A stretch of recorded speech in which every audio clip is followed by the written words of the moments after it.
DC doesn't have a definitive live-action universe, and there are many different characters, especially the most important ones, who have been adapted many different times. Most of the time, these characters are adapted well, but overall, the countless TV shows and movies that have been released, certain character adaptations are bound to turn out poorly. This video will be looking at the 20 worst adaptations of DC characters, but only since the year 2010, since I think anything before that is either too outdated, or you just can't compare it to modern superhero movies and TV. This video was 100% my opinion, so if you do like some of these characters, that's perfectly fine, you just disagree with me, and if you can think of any other characters that you don't like the adaptations of, definitely leave it in the comments down below.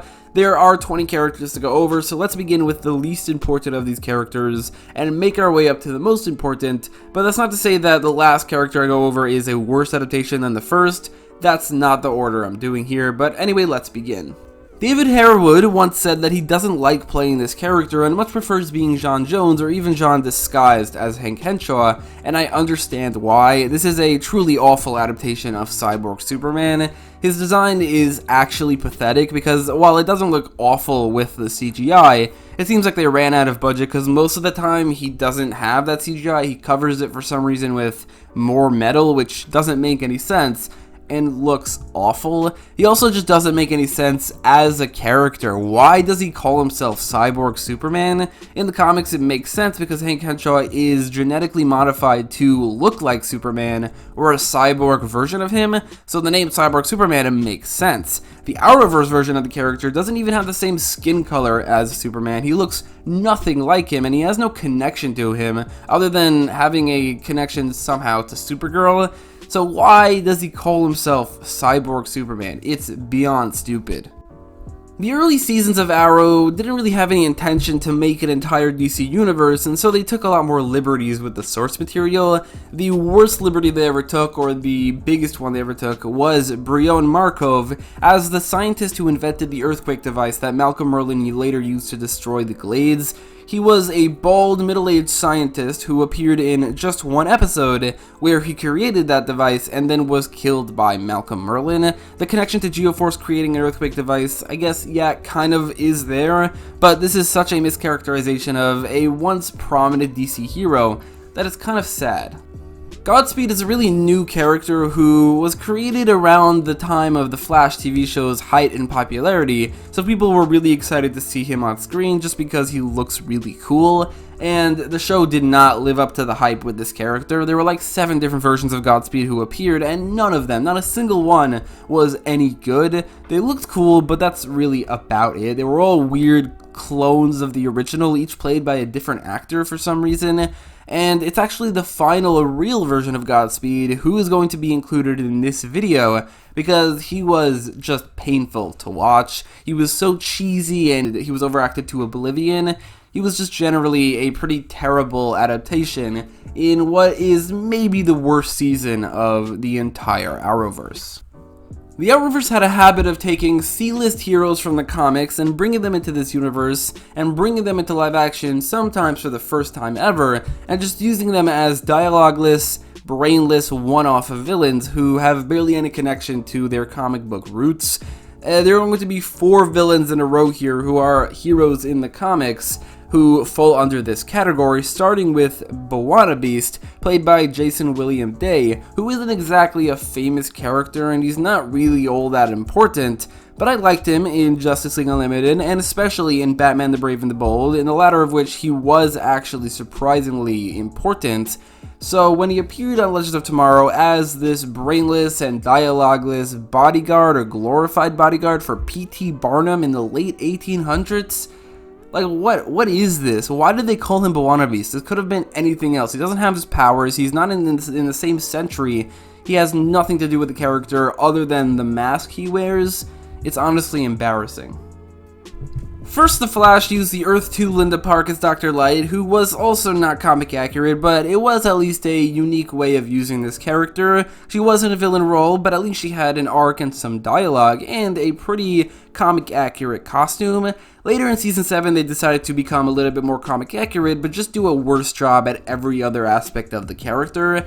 this time using the actual character from the comics, Kamio Hoshi, and making her yet another dialogueless, non-important villain with a much worse design than the one they gave to Dr. Light 5 years prior. This is in the year 2021, there's no excuse of it being like mid-2010s or a bit outdated. This is as recent as it gets.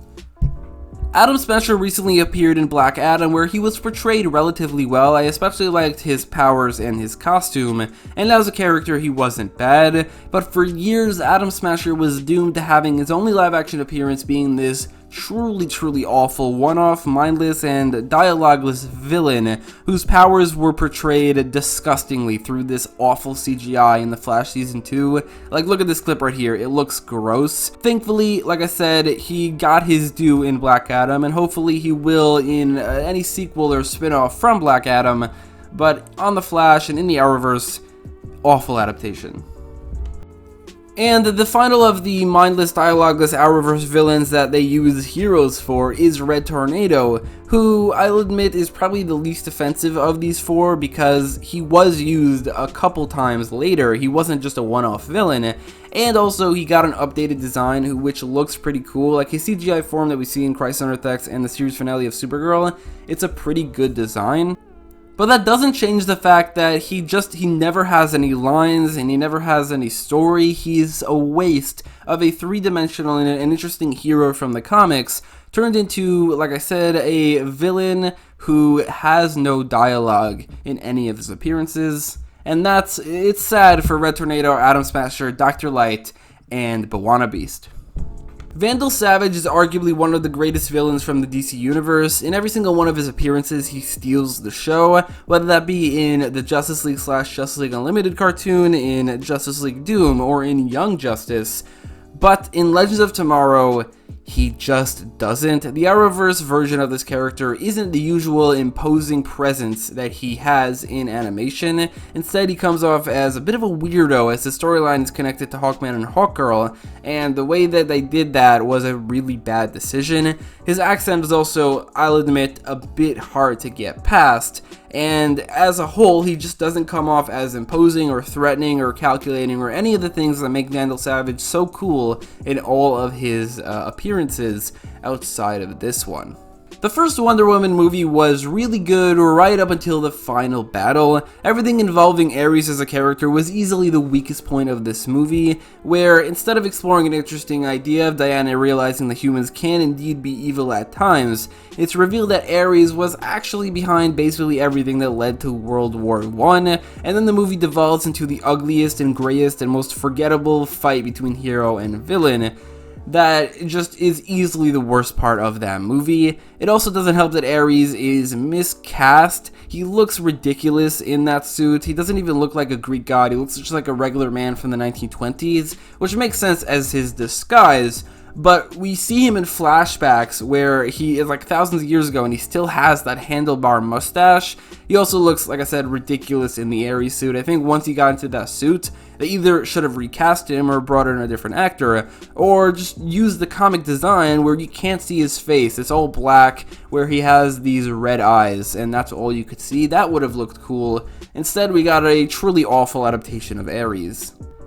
I made an entire video a while back about how awful this adaptation of Scarecrow is. My points began with saying that this isn't actually Scarecrow, it's just Jonathan Crane. Despite seeing the Scarecrow mask in the Batcave in this season and teasing him wearing it, he never actually did. He never wore the Scarecrow mask, not once. Easily the most iconic aspect of this character is his design, and he never wore his mask. I don't know if this was a creative or corporate decision, but it turned out to be a truly awful one, because this version of Scarecrow inspires zero fear, and no character development derived from those scenes where characters face their fears, because he never uses his fear gas. He has a new thing which, instead of giving fear, it takes it away, which can be interesting, but not visually, and it doesn't serve the story or character arcs in the slightest. We get no cool visual sequences like the from Batman Begins or the Arkham games of the fear gas, and in general, Scarecrow is just one of my favorite Batman villains, and this is a profoundly disappointing version of the character. Wonder Woman 1984 is quite possibly the single worst superhero movie of the last decade, and Cheetah is one of the worst parts of it. The Cats level CGI of her design is very difficult to get past, and her awful story arc throughout this movie didn't help things either. It's kind of baffling to me how this is a movie that came out in the year 2020, and I don't mean because it came out during a pandemic, I just mean because it's so bad. This feels like it's something from the 80s or the 90s or something. It's so cheesy and so cliche, and Cheetah is the worst part of a truly awful movie. Birds of Prey's Cassandra Kane is a completely different character to the comics version in everything but name. In the comics, she's the daughter of legendary fighters like Lady Shiva and David Kane, and was brought up from birth to be the ultimate warrior. She was trained to never speak to optimize her ruthlessness and killing ability, while in Birds of Prey, she's just like a girl who happens to live on the street. She's a thief, and she gets involved in the story by accident because she steals something, and then she swallows it? I don't know, I haven't seen the movie in a while, I barely remember what happened, but I do remember that this character is nothing like her comic book counterpart. It's things like these that make you wonder why they bothered to adapt that character in the first place when they're changing everything about that character, and there are, I am sure, characters in the comics who are more similar to this version of Cassandra Kane than the one in the comics, who is a very cool character that it's a shame that her first live-action adaptation ever is so far removed from what she is. If I'm being honest, the only reason Doomsday is even in this video is because of his stupid, ugly-ass design. I think they made a huge mistake by not having the spikes from the get-go, because even at the end with the spikes, he doesn't look great, but before that, he looks like a Ninja Turtle. He looks awful. The actual characterization of the unstoppable rage monster is fine, and I don't mind his change in origin, but he has such an ugly design that I just can't get past it. This is an awful adaptation of Doomsday because he looks stupid. I wouldn't say the casting here was the worst thing in the world, and I don't think the casting is what ruined these characters. I think it's the writing. One of them, Hawkgirl, was written like as the most annoying character ever. I don't remember a single line from this character, which wasn't her referring to her previously being a barista. And if I'm being honest, I don't remember any lines from Hawkman, who is the most forgettable character from the entire Arrowverse. So, one of them's forgettable, one of them is annoying. Thankfully, like Atom Smasher, Hawkman later did get a much better adaptation, and unlike Atom Smasher, he's actually fantastic in Black Adam. Hopefully, Hawkgirl also gets a great adaptation in a possible Justice Society spin-off, because for now, Hawkgirl has never had a good live-action adaptation before. Well, Hawkman has, but in the Arrowverse, both of them were pretty awful. This version of Jimmy Olsen was not only completely different from the original, being an undercover CIA operative, but he's also swiftly killed off in his debut scene, not just his debut movie, but his debut scene, and then he's never mentioned again. Clark and Lois and anybody at the Daily Planet, none of them cared about him. Clearly, Snyder had no idea what to do with this character, and if I'm being brutally honest here, I kinda understand that. Jimmy Olsen might be a bit outdated as a character, and looking back at it, I don't mind what they did with him on Supergirl. They modernized him and they made him a bit more applicable to the real world today. So I don't mind it, but the changes they made here and the complete disrespect for him as a character in the Superman mythos is why he's in this video. Everything about the DCEU Lex Luthor is completely baffling. Right off the get-go, the fact that he has hair is already a red flag, and the fact that he's more of an unhinged weirdo who loves talking about gods and myths is just such a weird choice of characterization for Lex Luthor, and going with Jesse Eisenberg in the role, that was always going to be a bad decision. I don't know what it is about Lex Luthor, but he's literally never been done well in live-action movies. He wasn't good in the Chris Reeve Superman movies, he wasn't good in Superman Returns, and he isn't good here, which is weird because he has been done well a lot in live-action in television, on Smallville, on Supergirl, and even recently in the one episode of Titans he was in, he was better than the Jesse Eisenberg version of Lex Luthor.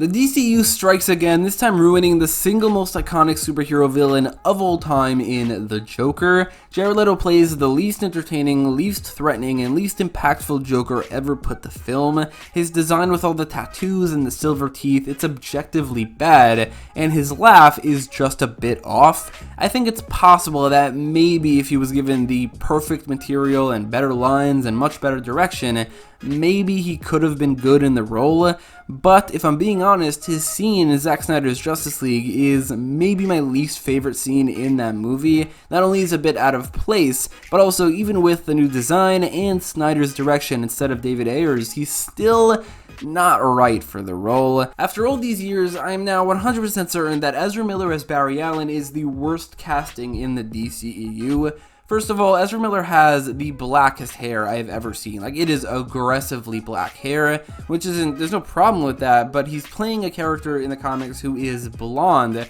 which is like the polar opposite of black hair. Now, I know people are going to say, yeah, but Grant Gustin has brown hair, and that's true, but brown hair is a lot closer to blonde. I mean, dirty blonde is practically brown, so there's nothing wrong with that, but the aggressive black hair that Ezra Miller has, it looks weird to see Barry Allen with that hair.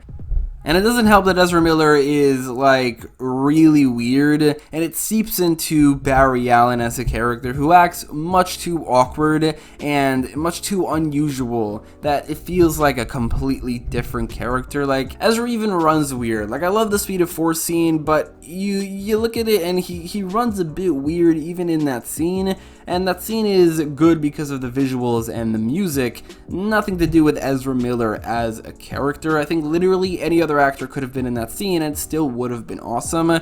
But, like, the biggest reason why I think Ezra Miller is miscast or was a bad decision to cast him is because Ezra Miller is a criminal, like an actual criminal, and they're going to have to recast him anyway. And I'm kind of glad that they are, because Ezra Miller is just not right for the role. This is a truly weird decision. Zack Snyder said that he was his first choice. Like, he didn't hold any auditions. He just called him up and said, "You're right for the role." And that's completely baffling to me. Either Zack Snyder's literally never read a single comic with Barry Allen in it, or he just didn't care. He never liked that character and he wanted to change it, because Ezra Miller is just not right for the role. It makes no sense, and I'm glad that they're going to be recast. Batman is obviously the most important character that DC owns, so he's the character that I'm finishing this video off with, because he also has a truly awful adaptation in the Titans universe. Ian Glenn in the role is an awful casting decision. I like Ian Glenn, I liked him a lot in Game of Thrones, but whoever thought that he looked like Bruce Wayne? I mean, he's way too old, he's blonde, and he doesn't successfully fully mask his British accent. When you put all those things together, it feels like we're watching Dick Grayson talk to Alfred Pennyworth, not Bruce Wayne. He doesn't even feel like he can be Bruce Wayne. He doesn't feel like he can be Batman. He feels like Alfred Pennyworth, and honestly, Ian Glenn as Alfred Pennyworth would have been an inspired casting choice.